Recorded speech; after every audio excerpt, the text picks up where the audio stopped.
राधे राधे प्यारे दोस्तों। Welcome welcome on my channel inner wellbeing and soul connect. आज मैं आपसे बात करने वाली हूँ कि हमारे प्रारब्ध का निर्माण कैसे होता है।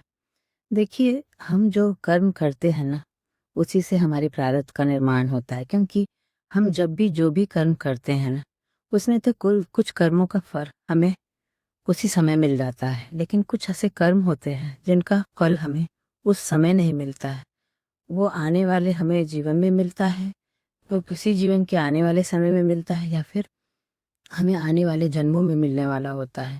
और ये कर्म जो है ना, ये संचित हो जाते हैं और यही आगे प्रारब्ध बन के हमारे जीवन में आते हैं। अब कौन से कर्म जो है ना, वो संचित हो जाते हैं और हमारे जीवन में आगे चल के या आने वाले जन्मों में प्रारब्ध बन के आते हैं।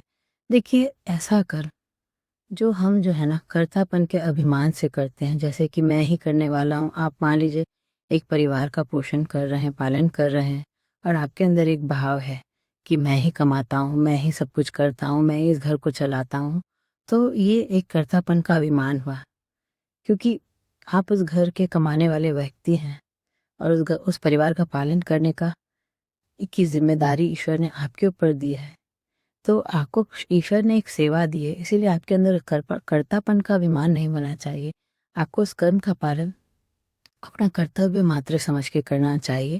जो भी नीति संगत है, मर्यादा में है और शास्त्र अनुसार है ना, उस हिसाब से आपको अपने कर्तव्य का निर्वाह करना चाहिए। और कर्तापन का अभिमान बिल्कुल भी नहीं होना चाहिए। अगर आप कर्तापन के अभिमान से युक्त होकर कोई भी कर्म करते हैं ना, चाहे वो पुत्र का हो या एक परिवार के पालन का हो या कोई भी हो, तो ऐसे में वो आपको कर्म बंधन से बांधता है। और ये आपका अगर शुभ या अशुभ कर्म बनता है ना, वो प्रारब्ध बन के आपके जीवन में, इस जीवन में आगे आने वाले जन्मों में आता है।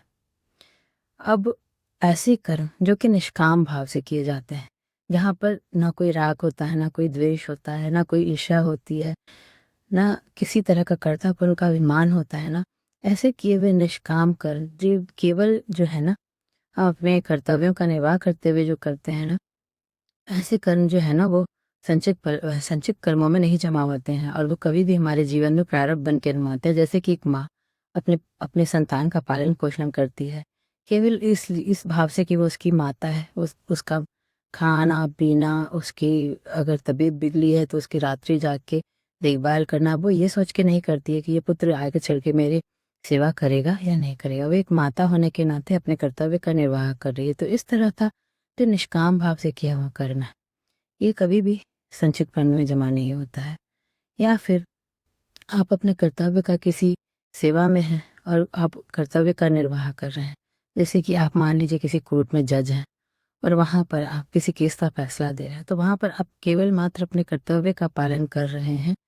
और अगर वो दोषी है जी, तो उसको सजा दे रहे हैं अथवा उसको छोड़ दिया जा रहा है। तो यहाँ पे भी आप केवल मात्र अपने कर्तव्य का निर्वाह कर रहे हैं और वहाँ पे कोई कर्तापन का अभिमान नहीं है। और आप जो है कर्तव्य पालन हेतु वो कर्म कर रहे हैं, इसीलिए ये कर्म भी जो है ना, संचित कर्म में जमा नहीं होता है। या फिर आप ऐसा कोई कर्म करते हैं जिससे समाज का कल्याण होता है, समाज के हित में होता है। ऐसे कर्म जब किए जाते हैं ना, वो भी कभी संचित कर्म में जमा नहीं होते हैं और वो प्रारब्ध बन के आपके जीवन में आगे नहीं आते हैं। जैसे कि महाभारत के युद्ध में जो है ना, युधिष्ठिर जो कि हमेशा सत्य वचन थे, उन्होंने एक छोटा सा झूठ बोला। जब द्रोणाचार्य मारे नहीं गए थे ना, तो कृष्ण भगवान ने उन्हें कहा कि वो बोले झूठ कि द्रोणाचार्य मारे गए हैं, जिससे कि द्रोणाचार्य को मारा जा सके और युद्ध जो है ना, वो पूर्णतः पांडवों के फेवर में आ सके और पांडव उस युद्ध को जीत सके। क्योंकि द्रोणाचार्य जी के होते हुए पांडवों के लिए वो युद्ध जीत पाना थोड़ा मुश्किल था। इस कारण उन्होंने ये झूठ बोला, पर ये धर्म युद्ध था और जन कल्याण के हित में था। इस कारण उन्होंने ये झूठ बोला। और ये ऐसे किए हुए कर्म जो है ना, वो कभी भी संचित में नहीं जमा होते हैं और कभी भी हमारे जीवन में आगे प्रारब्ध बन के नहीं आते हैं। पर ऐसे कर्म कुछ होते हैं जो हम करते तो हैं, पर हम सोचते हैं कि हम ये निष्काम भाव से कर रहे हैं और इसका हमें फल नहीं मिलना चाहिए। जैसे कि हमने चोरी किया, अब हम चोरी तो करते हैं, पर हम ये नहीं सोचते कि हम पकड़े जाएं। या हमने घूस ले ली, पर हम ये कभी नहीं सोचते कि इसकी हमें सजा मिले या हमें इसका फल मिले। बस उस कर्म को कर लेते हैं। पर ये सभी कर्म जो है ना, जो नीति अनुसार नहीं है, मर्यादा अनुसार नहीं है, धर्म अनुसार नहीं है, हमारे शास्त्र अनुसार नहीं है। ये सभी कर्म जो है ना संचित कर्मों में जाके जमा होते हैं और हमारे जीवन में शुभ या अशुभ प्रारब्ध बन के हमारे जीवन में आगे आते हैं, हमारा प्रारब्ध बनकर।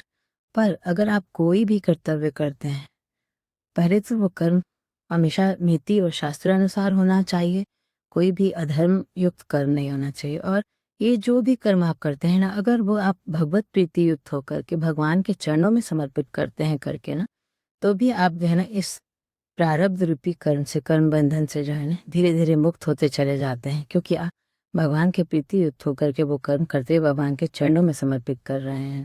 तो इस तरह हमारे प्रारब्ध का निर्माण होता है, जो हमारे जीवन का मार्ग जो है प्रशस्त करता है, हमारे भाग्य प्रशस्त करता है। इसीलिए प्यारे मित्रों, अब आप जानते हैं कि हमें किस तरह कर्म करना चाहिए, तो इसीलिए सचेत होकर अपना कर्म करें और उस तरह अपने जीवन का भाग्य बनाएं।